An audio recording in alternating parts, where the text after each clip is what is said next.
జైల్లో మగ్గిపోవాల్సి రావడంతో కవిత ఉక్కిరిబిక్కిరవుతున్నట్టు తెలుస్తోంది. కుటుంబ సభ్యుల తీరుపైన ఆమె ఆగ్రహంగా ఉన్నట్టుగా తెలుస్తున్నారు.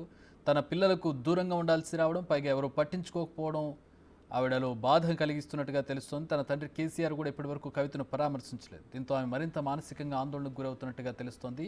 కేటీఆర్ తీహార్కు 2 సార్లు వెళ్లి కలిశారు. రీసెంట్గా హరీష్ రావు కవితను జైల్లో కలిసి నచ్చజెప్పారు. ఇప్పట్లో బెయిల్ రావడం డౌటే అని లీగల్ ఎక్స్పర్ట్స్ చెబుతున్నారు. అప్రూవర్గా మారితే వెంటనే బెయిల్ రావచ్చన్న వాదన వినిపిస్తోంది. దాంతో బెయిల్ కోసం కవిత అప్రూవర్గా మారొచ్చని సన్నిహితులు చెబుతున్నారు.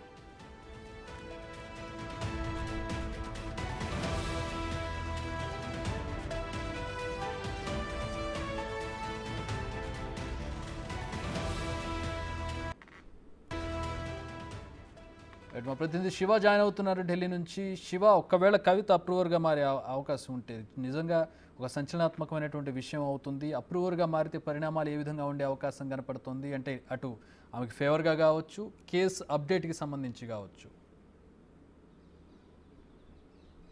Right Chakri, Delhi liquor scam కేసులో ఈడీ మనీ లాండరింగ్ కేసు కానీ సిబిఐ కేసులో కూడా అరెస్ట్ అయ్యి దాదాపు 3 నెలల పైగా కావస్తుంది. మార్చి 15న కవితను హైదరాబాద్లో ఈడీ అధికారులు సెర్చ్ వారెంట్ పేరుతో హైదరాబాద్ వచ్చి తన నివాసంలో కవితను విచారించి తర్వాత అరెస్ట్ వారెంట్ జారీ చేసి అదే రోజు సాయంత్రం 5 గంటల 20 నిమిషాలకు అరెస్ట్ చేస్తున్నట్లు కూడా కవితకు వారి కుటుంబ సభ్యులకు తెలియజేశారు. అక్కడి నుంచి నేరుగా అదే రోజు 15వ రోజు రాత్రి ఢిల్లీ తరలించారు. 11 గంటలకు ఢిల్లీ ఈడీ కార్యాలయం తరలించారు. తర్వాత మరుసటి రోజు అంటే 16వ తేదీన రౌజనీ కోర్టులో 11 గంటల తర్వాత ప్రవేశపెట్టిన తర్వాత ముందు 5 రోజుల ఈడీ కస్టడీ ఇచ్చారు. మళ్ళీ దాని తర్వాత మరో 5 రోజుల కస్టడీ ఇచ్చారు. ఈ 10 రోజుల కస్టడీలో కవిత నుంచి ఢిల్లీ లిక్కర్ పాలసీ కేసులో కవితపై వచ్చిన ఆరోపణలకు సంబంధించి కొన్ని కీలక ఆధారాలు, కీలక సమాచారం సేకరించాము. కానీ కవిత ఈ 10 రోజుల ఈడీ కస్టడీలో సరిగా సహకరించలేదు విచారణకు అనేది ప్రధానంగా ఈడీ అభియోగాలు నమోదు చేసింది. తర్వాత ఒకవైపు ఈడీ కస్టడీ ముగిసిన తర్వాత జ్యుడిషియల్ కస్టడీ తరలించిన తర్వాత ఏప్రిల్ 5వ తేదీన కవితను విచారిస్తాము సిబిఐ కేసులో అంటూ కూడా సిబిఐ అధికారులు అప్లికేషన్ పెట్టుకున్నారు. తర్వాత 6వ తేదీన కవితను విచారించిన తర్వాత 11వ తేదీన ఏప్రిల్ 11న అరెస్ట్ చేసి 11వ తేదీన రంజాన్ కావడంతో 12వ తేదీన రౌజనీ కోర్టులో హాజరుపరిచిన తర్వాత 3 రోజుల కవితకు సిబిఐ కస్టడీ విధించారు. ఈ 3 రోజుల కస్టడీలో కూడా కవితను సిబిఐ అధికారులు విచారించిన తర్వాత కవిత సిబిఐ కస్టడీలో విచారణకు సహకరించడం లేదంటూ కూడా సిబిఐ అధికారులు తమ వాదనలు వినిపించారు. తర్వాత మళ్ళీ కస్టడీ ఇవ్వమని కోరిన నేపథ్యంలో వాదనలు ప్రతివాదనలు జరిగిన తర్వాత కవితకు సిబిఐ కేసులు కూడా జ్యుడిషియల్ కస్టడీ విధించారు. తర్వాత కవిత మధ్యంతర బెయిల్ పిటిషన్ దాఖలు చేశారు. 8వ తేదీన ఏప్రిల్ 8న కవితకు సంబంధించిన మధ్యంతర బెయిల్ పిటిషన్పై తీర్పును వెలువరించారు. అంటే వాదనలు ప్రతివాదనలు కొనసాగిన తర్వాత మధ్యంతర బెయిల్ను కొట్టివేశారు. తర్వాత రెగ్యులర్ బెయిల్పై పిటిషన్ను ఈడీ కేసులో ఏప్రిల్ 16వ తేదీన ఈడీ కేసులో కూడా విచారణ జరిగింది. తర్వాత సిబిఐ కేసులో కూడా బెయిల్ పిటిషన్ దాఖలు చేసిన నేపథ్యంలో 2 బెయిల్ పిటిషన్లను తిరస్కరిస్తున్నట్లు ఏప్రిల్ 23వ తేదీన రౌజనీ కోర్టు న్యాయమూర్తి కావేరి బవేజా తీర్పును వెలువరించారు. తర్వాత 2 కేసుల్లో కూడా బెయిల్ను కోరుతూ కూడా రౌజనీ కోర్టు నుంచి ఢిల్లీ హైకోర్టుకు వచ్చారు. ఢిల్లీ హైకోర్టులో కూడా వాదనలు ప్రతివాదనలు కొనసాగాయి.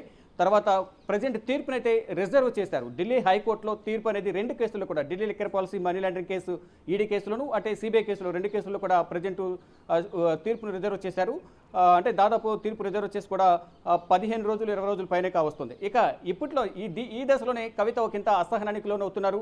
అరెస్ట్ అయి దాదాపు 3 నెలలు కావస్తుంది. కుటుంబ సభ్యులు వచ్చినప్పటికీ కూడా అంటే అరెస్ట్ అయిన దాదాపు 100 రోజులకు పైగా కావస్తుంది. దాదాపు ఈ రోజుతో 105 రోజులు పైగా కూడా కవిత అరెస్ట్ అయి జరుగుతోంది. కానీ తన తండ్రి కేసీఆర్ ఎందుకు రావడం లేదు అనేది ప్రధానంగా కవిత ఒకంత అసంతృప్తి, ఆవేదన వ్యక్తం చేస్తున్నారు. నేను లోపలే ఉండిపోవాలా, నేను నా పిల్లలకు దూరంగా ఉంటున్నానంటూ కూడా కవిత ఫోన్లో అంటే డైలీ కూడా ములాఖాత్ ఉంటుంది. మరోవైపు ఫోన్లో కూడా డైలీ మాట్లాడేందుకు 5 నిమిషాల సమయం అనేది తిహార్ జైలు నుంచి ఇస్తారు. అక్కడ తిహార్ జైలు అధికారుల ఫోనే ఆ కవితకి ఇచ్చి 5 నిమిషాల పాటు వారి కుటుంబ సభ్యులతో, ఆమె భర్త లేదా వారి కుటుంబ సభ్యులు తండ్రి కానీ లేదా సోదరుడు ఇతరులతో మాట్లాడేందుకు అవకాశం ఇస్తారు.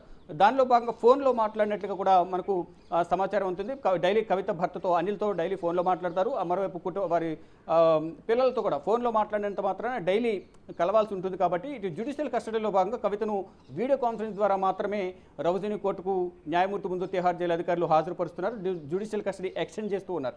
ఇక అప్రూవర్గా మారుతారు కవిత అనే ప్రచారం అయితే తీవ్రమైన ప్రచారం కొనసాగుతుంది.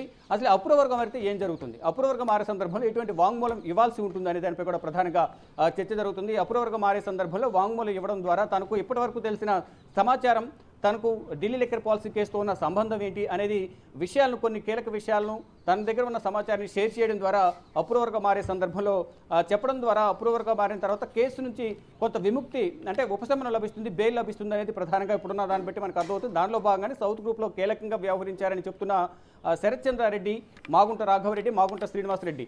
మరోవైపు ఇటు నార్త్ గ్రూప్లో దినేష్ అరోరా, ఢిల్లీ లిక్కర్ పాలసీ కేసులో మొదట అప్రూవర్గా మారింది దినేష్ అరోరా. ఆమ్ ఆద్మీ పార్టీకి అత్యంత సన్నిహితుడు, అంటే కీలకంగా వ్యవహరించారు. అరవింద్ కేజ్రీవాల్కు, మనీష్ సిసోడియాకు అత్యంత సన్నిహితుడుగా దినేష్ అరోరా మొదట అప్రూవర్గా మారిన నేపథ్యంలో తర్వాత మొత్తం తీగలాగితే డొంక కదిలిన చందాన ఇక్కడ అప్రూవర్గా మారడం, ఇటు సౌత్ గ్రూప్లో అందరినీ కూడా ఒక్కొక్కరిని అరెస్ట్ చేయడం, అభిషేక్ బోయిన్పల్లి, తర్వాత బినయ్ బాబు, అరుణ్ రామచంద్ర పిల్లై, గోరెట్ల బుచ్చిబాబు వీరందరూ అరెస్ట్ చేసిన తర్వాత శరత్ చంద్రారెడ్డి కానీ, అరుణ్ రామచంద్ర పిల్లై కానీ వీరందరూ అరెస్ట్ చేసిన తర్వాత మాగుంట రాఘవరెడ్డి, మాగుంట శ్రీనివాసరెడ్డి వీరందరికీ కూడా నోటీసులు జారీ చేస్తారు. అంటే మాగుంట శ్రీనివాసరెడ్డిని అరెస్ట్ చేయనప్పటికీ కూడా నోటీసులు జారీ చేసిన నేపథ్యంలో తాను విచారణకు హాజరు కాలేదు, కొన్ని కారణాల వల్ల అనారోగ్య సమస్యల వల్ల విచారణకు హాజరు కాలేకపోతున్నానని చెప్పి తర్వాత ఎవరికి తెలియకుండా విచారణకు హాజరయ్యారు. ఆ సందర్భంలోనే తాను అప్రూవర్గా మారుతున్నట్లు తన దగ్గర ఉన్న సమాచారాన్ని, కవితతో తనకు ఉన్న మధ్య వ్యాపార సంబంధాలను, అరవింద్ కేజ్రీవాల్తో ఎప్పుడు మాట్లాడాను, అరవింద్ కేజ్రీవాల్ కవితకు మధ్య ఉన్న వ్యాపార సంబంధాలు, వీటన్నిటిపై కూడా ఇటు మాగుంట శ్రీనివాసరెడ్డి, ఆయన కుమారుడు మాగుంట రాఘవరెడ్డి ఈడీ ముందు అలాగే సిబిఐ ముందు వాంగ్మూలం ఇచ్చి వారు అప్రూవర్గా మారినట్టు తెలుస్తుంది. దానిలో భాగంగా వారందరికీ కూడా బెయిల్ లభించింది. అంటే అప్రూవర్గా మారితేనే అందరికీ బెయిల్ వస్తుందని ఊహాగానాలు వ్యక్తమవుతున్న నేపథ్యంలో కవిత కూడా అప్రూవర్గా మారితే బెయిల్ వస్తుంది, త్వరలోనే బయటకు వస్తారని కొంత అనుచర వర్గం బీఆర్ఎస్ శ్రేణుల్లోనూ, ఇటు కవితకు సంబంధించిన కొంతమంది అనుచర వర్గం చర్చించుకుంటున్నారు. దానిలో భాగంగానే కవిత కూడా త్వరలో అప్రూవర్గా మారుతారు అనేది ప్రధానంగా చర్చ జరుగుతుంది. కానీ కవిత తరపు న్యాయవాదులు మాత్రం అప్రూవర్గా మారితే తాను తప్పు చేశానని ఒప్పుకున్నట్లే ఉంటుంది, కాబట్టి కవిత అప్రూవర్గా మారే అవకాశం లేదు అని వారు కొట్టిపారేస్తున్నప్పటికీ త్వరలోనే అప్రూవర్గా మారుతారు, త్వరలోనే బయటకు తిహార్ జైలు నుంచి బయటకు వస్తారని అయితే ఇటు బీఆర్ఎస్ శ్రేణులు, బీఆర్ఎస్ నేతలు, కొంతమంది కవిత అనుచర వర్గం అయితే ఆశాభావం వ్యక్తం చేస్తున్నారు. కానీ అందరూ వస్తున్నారు. ఇప్పటి వరకు కవిత మార్చి 15 అరెస్ట్ అయిన తర్వాత ఈడీ కస్టడీలో ఉన్న సందర్భంలో డైలీ ఈడీ కార్యాలయానికి ఇటు కేటీఆర్ కానీ, కవిత భర్త అనిల్, అలాగే కవిత కుమారులు ఇద్దరు, కవిత తల్లి శోభమ్మ కూడా ఈడీ కస్టడీలో ఉన్న కవితను కలిశారు. ఇలా ప్రతి ఒక్కరు కూడా ఈడీ కస్టడీలో ఉన్నప్పుడు వెళ్ళి కలిశారు. మరోవైపు ఇటు సిబిఐ కస్టడీలో ఉన్న సందర్భంలో కూడా కేటీఆర్ వెళ్ళి కలిశారు. కానీ ఇటు తిహార్ జైల్లో 100 రోజుల కాలంలో 2 సార్లు మాత్రమే కేటీఆర్ వెళ్ళి కవితను కలిశారు. ఇటు హరీష్ రావు కూడా నిన్న వెళ్ళారు, గతంలో ఒకసారి వెళ్ళారు. మరోవైపు ఇటు మహిళా మంత్రులు, మాజీ మంత్రులు ఎవరైతే ఉన్నారో సత్యవతి రాథోడ్, అలాగే సబితా ఇంద్రారెడ్డి, మరికొంతమంది మహిళా నేతలు కూడా గతంలో కవితను తిహార్ జైల్లో కలిశారు. కానీ తన తండ్రి ఎందుకు రావడం లేదనేది ప్రధానంగా కవిత ఆవేదన వ్యక్తం చేస్తున్నారు. తన తండ్రి రాకపోవడం పట్ల కూడా కొంత అసహనం, అసంతృప్తి కూడా వ్యక్తం చేస్తున్నట్లు సన్నిహితుల వద్ద తెలిపినట్లు కూడా తెలుస్తుంది. దానిలో భాగంగానే తనని ఎవరూ పట్టించుకోవడం లేదు, అంటే మొక్కుబడిగా వచ్చి నన్ను కలిసి వెళ్తున్నారు తప్ప ఎవరు కూడా నన్ను బయటకు తీసుకొచ్చే ప్రయత్నాలు చేయడం లేదు అనేది ఆవిడ ఫోన్లో మాట్లాడే సందర్భంలో ఆవేదన వ్యక్తం చేసినట్టు తెలుస్తుంది. మరోవైపు ములాఖాతులో భాగంగా వెళ్ళిన సందర్భంలో కూడా ఇటు హరీష్ రావు, కేటీఆర్, మరికొంతమంది కుటుంబ సభ్యులతో కూడా, పార్టీ నేతలతో కూడా తన వేదనను తెలియజేసినట్లుగా తెలుస్తుంది. అంటే ఇటు తిహార్ జైలుగా వెళ్ళినప్పటికీ కూడా అక్కడ జస్ట్ ఫేస్ టు ఫేస్ కనిపించడానికి మధ్యలో ఒక జాలి లాగా ఉంటుంది, అక్కడ క్లియర్గా కూడా ఫేస్ కనిపించదు, జస్ట్ ఫోన్లో మాత్రమే మాట్లాడడానికి అవకాశం ఉంటుంది, డైరెక్ట్గా చూసుకోవడానికి కూడా అవకాశం ఉంది. జస్ట్ వెళ్ళారా, మాట్లాడాము, అంతే. ఏం జరుగుతుంది అనేది కూడా కంప్లీట్గా కవిత మొత్తం ఆకారం అనేది క్లియర్గా కనిపించిన పరిస్థితి ఉంటుంది. కానీ కనీసం నన్ను చూడడానికి తన తండ్రి రాలేదు అనేది ప్రధానంగా వెళ్ళిన వారందరి దగ్గర కూడా చెప్తున్నట్టుగా తెలుస్తుంది. ఈ నేపథ్యంలోనే తను ఇప్పట్లో బయటకు వచ్చే అవకాశం లేదు, బయటకు వస్తానో లేదనేది కూడా కొంచెం ఆవేదన వ్యక్తం చేస్తున్నట్టు తెలుస్తుంది. అయితే మొత్తంగా చూసుకుంటే అప్రూవర్గా మారితేనే బెయిల్ వస్తుందని ఒక ప్రచారం జరుగుతున్న నేపథ్యంలో త్వరలోనే కవిత కూడా అప్రూవర్గా మారుతారు, బయటకు వస్తారంటూ కూడా కొంతమంది చెప్తూ ఉన్నారు. కానీ ఇటు న్యాయవాదులు మాత్రం కవిత ఏ తప్పు చేయలేదు కాబట్టి అప్రూవర్గా మారితే తప్పు చేసినట్లుగా ఒప్పుకున్నట్లు ఉంటుంది. ఈ నేపథ్యంలోనే కవిత అప్రూవర్గా మారే అవకాశం లేదంటూ కూడా ఇటు న్యాయవాదులు కొట్టిపారేస్తున్న పరిస్థితి కనిపిస్తోంది. Chakri. Alright, thanks for the update Shiva. అది ఢిల్లీ నుంచి మా ప్రతినిధి శివ అందించిన వివరాలు. ఇక న్యూస్ రూమ్ నుంచి మా ఇన్పుట్ ఎడిటర్ పవన్ జాయిన్ అవుతున్నాం. దీనికి సంబంధించి మరిన్ని వివరాలు తెలుసుకుందాం. పవన్, ఇక్కడ మనం 2 విషయాలు మాట్లాడుకోవాలి. ఒకటి లీగల్ ఆస్పెక్ట్లో, రెండవది ఫ్యామిలీ ఆస్పెక్ట్లో. ముందుగా లీగల్ విషయాలకు వద్దాం. అప్రూవర్గా మారడానికి సంబంధించి లీగల్గా ఉండేటువంటి టెక్నికల్ ఎలిమెంట్స్ ఏంటి? అప్రూవర్గా మారితే నిజంగా బెయిల్ వస్తుందా? అంటే సరే, ఈ కేసులో అప్రూవర్గా మారిన వాళ్ళందరికీ బెయిల్స్ వచ్చాయని అంత మాత్రాన అప్రూవర్గా మారితే బెయిల్స్ వచ్చేటటువంటి పరిస్థితి ఉంటుందా? ఒకటి. రెండోది, ఈ కేసులో కవిత ఏ లెవెల్లో ఉన్నారు, అంటే ఏ స్థాయి అవినీతికి పాల్పడ్డారు, ఏ స్థాయి స్కామ్కి పాల్పడ్డారు ఆవిడ? ఒకవేళ ఆవిడ అప్రూవర్గా మారితే తర్వాత చుట్టుకోబోయేది ఎవరు పీకకి? ఈవిడ ఎలాగో ఒప్పుకుంటారు, అంటే నేను తప్పు చేసుకున్నానని ఒప్పుకుంటారు. మరొకరితో కలిసి ఈ విధంగా తప్పు చేశామనేది ఆవిడ ఒప్పుకునేటటువంటి అప్రూవర్గా మారితే చెప్పాల్సినటువంటి అంశాలు ఇవి. ఆవిడ ఒప్పుకుంటారు, ఆవిడ తప్పు చేశారని ఒప్పుకోవాల్సి వస్తుంది. నెక్స్ట్ ఇంకొకళ్ళు మెడకి చుట్టుకోవాల్సి వస్తుంది. అది ఎవరు నెక్స్ట్ లైన్లో ఉండేది ఎవరు వాళ్ళు? సార్, సిబిఐ కానీ ఈడీ చేస్తున్న ఆరోపణలు కనుక పరిశీలించినట్లయితే లిక్కర్ స్కామ్లో మొత్తం కీలకంగా వ్యవహరించింది కవితే. సౌత్ గ్రూప్ ఏర్పాటులో చాలా కీలకమైన పాత్ర పోషించింది.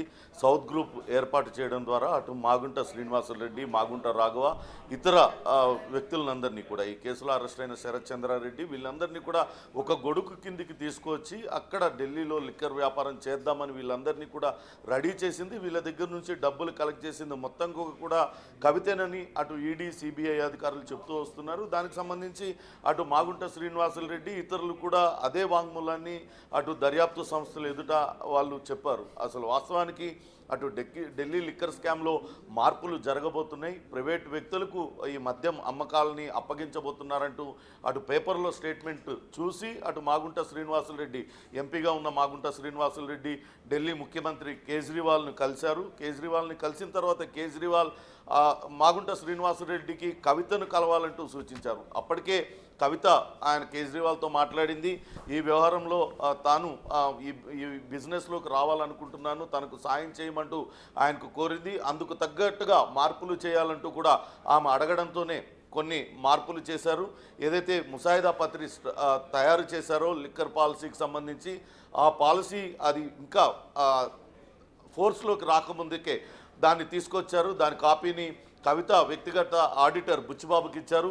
అందులో కొన్ని మార్పుల్ని బుచ్చిబాబు సూచించారు. అవన్నీ కూడా ప్రైవేట్ వ్యక్తులకు, అంటే కవిత అండ్ గ్రూపుకు లబ్ధి చేకూర్చే విధంగా వాటిల్లో మార్పులు చేసి దాన్ని తిరిగి పంపించిన తర్వాత దాన్ని క్యాబినెట్లో ఆమోదింప చేసుకున్నారు అనేది ఈడీ కానీ సిబిఐ ఇటువంటి దర్యాప్తు సంస్థలన్నీ చేస్తున్న ఆరోపణలు. అందుకు గాను కవిత 100 కోట్ల రూపాయలు అటు ఆమ్ ఆద్మీ పార్టీకి చెల్లించింది. ఆ చెల్లించిన డబ్బులన్నీ కూడా అటు ఆమ్ ఆద్మీ పార్టీ పంజాబ్, గోవా ఎన్నికల్లో వాడారు అనేది ప్రధానమైన ఆరోపణ. అంటే ఎండ్ బెనిఫిషరీ, చివరికి అంతిమ లబ్ధిదారుడు ఎవరయ్యా అంటే ఇందులో కేజ్రీవాల్గా చెప్పాలి. ఒకవేళ నిజంగానే కవిత అప్రూవర్గా కనుక మారినట్లయితే ఒక్కసారి మాగుంట శ్రీనివాసరెడ్డి ఇచ్చిన స్టేట్మెంట్ను మనం క్లియర్గా పరిశీలించాలి. అటు మాగుంట శ్రీనివాసరెడ్డి కేజ్రీవాల్ని కలిశారు, కేజ్రీవాల్ కవితను కలవాలంటూ సూచించారు. అంటే కవిత కేవలం ఆ వ్యాపారంలోకి వెళ్ళాలనుకున్నది, అదే సమయంలో కేజ్రీవాల్ మిగతా వాళ్ళని సూచించడంతో ఆమె ఈ గ్రూప్ అంతా ఏర్పాటు చేసింది అనే రకంగా కూడా చెప్పవచ్చు. దాంతో ఒకవేళ కవిత కనుక అప్రూవర్గా మారినట్లయితే అది మొత్తం కేజ్రీవాల్ మెడకు చుట్టుకునే అవకాశం ఉంటుంది. ఒక ముఖ్యమంత్రి స్థాయిలో అభ్యర్థి మరికొంతమంది కూడా స్టేట్మెంట్ ఇచ్చారు. విజయ్ నాయర్ కావచ్చు, ఇటువంటి వాళ్ళతో మాట్లాడే సమయంలో అక్కడ మనీష్ సిసోడియాతో మాట్లాడే సమయంలో కేజ్రీవాల్ ఆ సమీపంలోనే ఉన్నారు. ఆయన సమక్షంలోనే లిక్కర్ పాలసీలో మార్పుల గురించి అంతా కూడా చర్చించడం జరిగింది. ఎటువంటి మార్పులు చేస్తే ఈ వీళ్ళకు డీలర్స్కు ఎక్కువ లాభం చేకూరుతుంది, ఎంత శాతాన్ని లాభాన్ని పెంచాలి, ఇవన్నీ కూడా వాళ్ళ ముందే చర్చలు జరిగాయంటూ కొంతమంది అప్రూవర్గా మారిన వాళ్ళు 164 స్టేట్మెంట్లు కూడా ఇచ్చారు. అంటే న్యాయమూర్తి ఎదుట వాంగ్మూలాలు కూడా ఇచ్చారు. అంటే ఒకవేళ కవిత కనుక అప్రూవర్గా మారినట్లయితే ఖచ్చితంగా అది కేజ్రీవాల్ మెడకి చుట్టుకునే అవకాశం ఉంటుంది. ఇప్పటికే కేజ్రీవాల్కు దెబ్బ మీద దెబ్బ తగులుతుంది. ఆమ్ ఆద్మీ పార్టీ చెప్తూ వస్తుంది, ఎక్కడ కూడా మా దగ్గర కేజ్రీవాల్ నివాసంలో అనేక సార్లు సోదాలు నిర్వహించారు, అనేక సార్లు తనిఖీలు చేశారు, కానీ ఎక్కడ డబ్బు దొరకలేదంటూ చెప్తూ వస్తుంది. కానీ ఇక్కడ చూసినట్లయితే చాలా తెలివిగా దానికి సంబంధించి గోవాలో ఎన్నికలకు ఏ రకంగా వాడారు, దాని డబ్బుని ఏ రకంగా అక్కడికి హవాలా మార్గంలో చేర్చారు, వీటి వివరాలన్నింటినీ కూడా కొంతమంది వాంగ్మూలాలను ఇచ్చారు. కవితకు ఏ రకంగా డబ్బులు చెల్లించింది, ఇటు మాగుంట శ్రీనివాసరెడ్డి కొడుకు మాగుంట రాఘవ కూడా చెప్పారు. ఆయన 50 కోట్ల రూపాయలు, ఒక 50 కోట్ల రూపాయల వరకు ఆయన ఇచ్చారు. అట్లనే శరత్ చంద్రారెడ్డి కూడా కవిత ప్రమేయం పైన సౌత్ గ్రూప్ ఏర్పాటులో కవిత ఎటువంటి పాత్ర పోషించింది, ఈ వివరాలన్నింటినీ కూడా ఇప్పటికే వాళ్ళందరూ కూడా చెప్పున్నారు. అంటే అటు కేజ్రీవాల్, మనీష్ సిసోడియా తర్వాత ఆ స్థాయిలో ఆ ఢిల్లీ లిక్కర్ పాలసీలో ప్రభావితం చేయడంలో చాలా కీలకమైన పాత్ర పోషించింది కవితేనని అర్థమవుతుంది. ఒకవేళ కవిత కనుక ఇప్పుడు అప్రూవర్గా మారిపోతే తాను నిజంగానే చేశాను, వ్యాపారం చేయడానికి నేను నిర్ణయించుకున్నాను, కానీ వ్యాపారం నిర్వహించుకోవాలంటే తనను 100 కోట్లు ఇవ్వమని వాళ్ళు అడిగారు. అందుకే తన దగ్గర 100 కోట్లు ఇవ్వలేకనే నేను వీళ్ళందరినీ కూడా ఒక గ్రూప్ కింద క్రియేట్ చేసి వాళ్ళందరితో కూడా డబ్బులు పెట్టించాను అని చెప్పినట్లయితే ఖచ్చితంగా అది కేజ్రీవాల్కే చుట్టుకుంటుంది. దాదాపుగా ఇప్పటికే కవిత అరెస్ట్ అయి 100 రోజుల పైగా గడిచింది. కవితకు సంబంధించి అనేక ఆధారాలను కూడా ఇప్పటికే సిబిఐ ఈడీ చాలా ఆధారాలు సేకరించింది.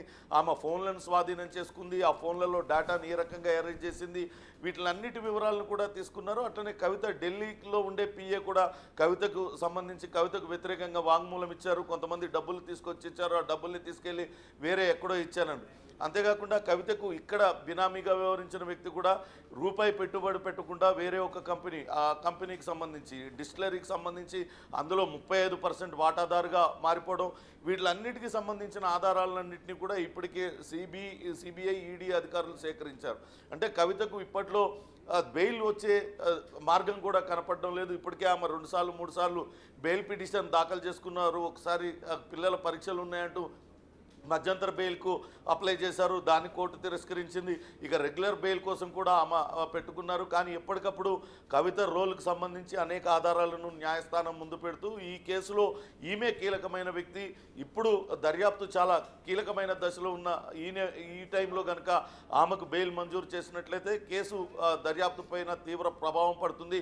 ఇప్పటికే కొంతమంది సాక్ష్యం చెప్తామంటూ ముందుకొచ్చి తిరిగి వాళ్ళు ఆ సాక్షులకు చెప్పడానికి వెనక్కి తగ్గారు అనే విషయాన్ని కూడా కోర్టు దృష్టికి తీసుకురావడంతో కోర్టు బెయిల్ మంజూరు చేయలేదు.